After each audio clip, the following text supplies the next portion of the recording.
बिस्मिल्लाहिर्रहमानिर्रहीम।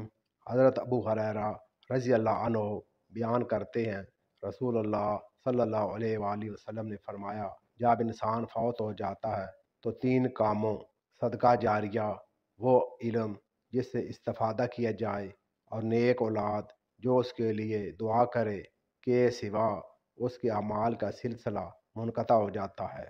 जनाब याली बिन उमैया कहते हैं, मैंने हज़रत उमर बिन ख़त्ताब रज़ी अल्लाह अन्हु से कहा, बताइए कि लोगों का सफ़र में नमाज कसर करना क्यों करके है। हालांकि अल्लाह अज़्ज़ा व जल ने फरमाया है, अगर तुम्हें डर महसूस हो कि कुफार तुम्हें फितने में डाल देंगे, और अब कुफार से डर खौफ वाली कैफियत तो ख़त्म हो चुकी है। उन्होंने जवाब दिया कि मुझे भी यही ताज्जुब हुआ था जो तुम्हें हुआ है।